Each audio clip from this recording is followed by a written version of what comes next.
Ibu-ibu rahimakumullah. Jadi ada batasannya dalam memarahi suami. Memarahi itu terkadang diartikan negatif ya, karena memarahi. Ada kalanya memang memarahi itu diperbolehkan. Seorang istri memarahi suami ada kalanya diperbolehkan, tapi jangan sampai melampaui batasnya. Dan meskipun kita ketahui bahwa di pertemuan-pertemuan yang sebelumnya telah kita sampaikan hukum membentak suami adalah haram, namun istri tetap diperbolehkan memarahi suami dengan alasan tertentu yang dibenarkan syariat. Istri berhak memarahi suami jika kesalahannya berhubungan dengan agama, asalkan memahami batasan yang dibenarkan. Lalu apa batasan-batasan itu? Yang pertama, tidak meninggikan suara Anda. Wahai para istri, ketika Anda marah dengan suami Anda, jangan tinggikan suara Anda. Jangan lambungkan, jangan teriakkan suara Anda. Ketika suami melakukan kesalahan, sebaiknya tegur dan nasihati dengan nada yang lembut, tanpa meninggikan suara.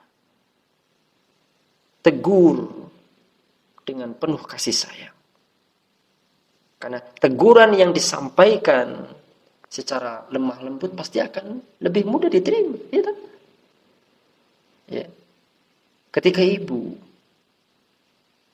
memarahi suami dengan lembut, ya, meskipun ini sulit ya memang, tapi ini yang harus Anda tempuh agar Anda tidak jatuh kepada sifat durhaka kepada suami Anda. Maka lakukan ini dengan profesional. Lakukan ini dengan perintah Allah agar Anda berlemah lembut di hadapan suami Anda. Ketika Anda memarahi, maka marahlah dengan anggun. Tidak perlu teriak-teriak, tidak perlu membentak-bentak, tidak perlu yang lain-lain. Memarahi suami diperbolehkan asalkan Anda tahu batasannya. Dan dalam permasalahan-permasalahan yang memang yang berkaitan dengan hal-hal yang seharusnya diperbolehkan istri ini kemudian marah. Ya. Dan telah ditentukan di dalam syariat, misalkan apa yang berkaitan dengan permasalahan agama, silakan Anda marah. Anda harus paham batas-batasnya. Ya, di antaranya tidak boleh meninggikan suara ini tadi. Maka ketika Anda lakukan kemarahan Anda dengan suami Anda dengan nada yang lemah lembut, itu akan lebih diterima oleh suami Anda dibanding dengan teguran yang disertai dengan emosi dan amarah yang meledak-ledak sampai heboh di tetangga kanan kiri dan seterusnya. Nauzubillah. Maka Rasulullah SAW telah mengajarkan kepada umatnya bahwa sebaik-baik wanita adalah siapa yang tidak meninggikan suaranya ketika berbicara. Sebagai seorang muslim, seorang muslimah yang baik sudah sepantasnya dong mengikuti kebiasaan Rasulullah SAW sebagai tauladan kita semua. Bagi Anda wahai suami, bagi Anda wahai para istri, lihatlah Rasulullah, lihatlah istri-istri Rasulullah SAW dalam bertutur kata setiap harinya. Maka sebenarnya berbicara lemah lembut ini juga tidak berlaku hanya kepada siapa? Istri, tapi juga suami. Ya. Baik itu dalam bahasan sedang damai-damai saja, ngobrol-ngobrol biasa, ya nggak perlu teriak-teriak, pelan-pelan saja, lemah lembut saja. Apalagi ketika marah. Dalam hal ini kita sedang menasihati ibu yang ketika di mana ibu marah kepada suami, Anda harus berlemah lembut, jangan membentak. Ya, karena ini yang diajarkan oleh siapa? Istri-istri Rasulullah SAW. Ini yang diajarkan Khadijah, ini diajarkan oleh Aisyah, ini diajarkan oleh para istri-istri Nabi yang lain. Bertutur kata yang lemah lembut kepada suami Anda. Jadi, ini adalah batasan yang pertama. Anda boleh marah kepada suami Anda, wahai para istri, akan tetapi batasannya Anda tidak boleh meninggikan suara di depan suami Anda. Tapi yang kedua, batasan yang kedua adalah tidak menunjukkan raut wajah yang marah. Dan kerap kali istri menampilkan raut wajah cemberut, kesal ketika suami melakukan kesalahan. Ini fakta, ini real. Bahkan melakukan perbuatan-perbuatan yang mungkin arogan di sana. Ya, harapannya agar suami mengetahui letak kesalahannya. dan mau menerima maaf kepada atau mau meminta maaf kepada istri. Padahal cara ini justru dilarang dalam agama. Ya, istri boleh menunjukkan raut muka yang demikian, ya, yang apa namanya cemberut, yang kesal. Jika suami terbukti melakukan maksiat, silakan. Tapi dengan cara yang tentu juga harus dengan anggun, cara yang lembut. Sedangkan untuk hal-hal yang kecil, yang sepele saja, istri itu dilarang memarahi suami dengan menunjukkan nada yang tinggi, menunjukkan raut wajah yang kecut, yang cemberut, kesal dan seterusnya. Ya, apalagi ini masalah-masalah kecil. Inilah salah satu alasan mengapa belajar agama itu penting mengenai dengan hukum apa?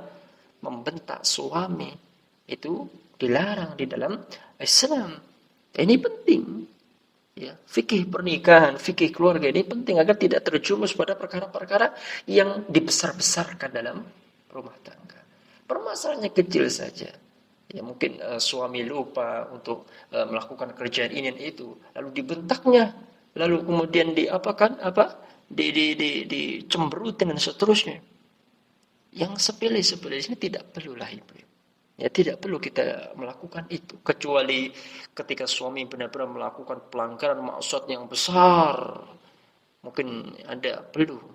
Ya, akan tetapi ya cara ini pun Anda harus pertimbangkan dengan sebaik-baiknya. Jika dengan cara Anda mencemberutkan wajah Anda, ya, kemudian malah justru menjadi timbul mudarat-mudarat yang lebih besar, maka Anda harus ya menggunakan metode yang lain. Anda boleh memarahinya tapi marah yang anggun.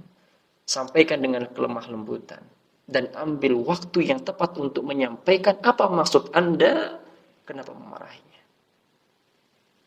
Ya, sehingga yang ketiga ini apa? Kemarahan Anda ya kepada suami Anda boleh disampaikan secara lemah lembut pada waktu yang tepat. Ini yang ketiga. Ketika suami melakukan kesalahan, sebaiknya istri memberikan nasihat atau teguran dengan cara yang lembut. Oke. Ya, dalam penyampaian yang halus, oke. Namun Anda tidak boleh melupakan kapan itu harus disampaikan. Yaitu carilah waktu yang tepat. Jangan menyampaikan teguran ketika suami tengah lapar dan hasratnya sedang naik, sesuai dengan ya kondisi pada waktu itu. Anda harus pandai di situ. Ya. Sehingga jemaah yang dicintai karena Allah Subhanahu wa taala, ya, kita memang perlu ya mengaji seperti ini. Memahami fikih ya keluarga agar apa kita faham nih faktor-faktor yang selama ini menjadikan rumah tangga ini berantakan. Kenapa? Sebabnya adalah Anda membesarkan perkara yang kecil. Jadi yang terkecil dalam keluarga, ya, Anda besar-besarkan. Sehingga timbullah ya dosa-dosa dalam rumah tangga itu. Yang kemudian akan membawa keluarga Anda pada jurang perceraian. Padahal itu dibenci. Na'udzubillah min dzalik. Maka dengan memahami batasan-batasan apa saja seorang istri ini boleh memarahi suami, semoga ini bisa menjadi ilmu atas kita, khususnya kepada kaum wanita. Ya. Dan kita sadari bahwa perselisihan dalam rumah tangga terkadang itu memang terjadi dan wajar. Namun ketahuilah, jika perselisihan tersebut dibarengi dengan ilmu dan kepala dingin, tanpa melupakan syariat agama kita, maka insya Allah keluarga Anda akan tetap harmonis. Insya Allah.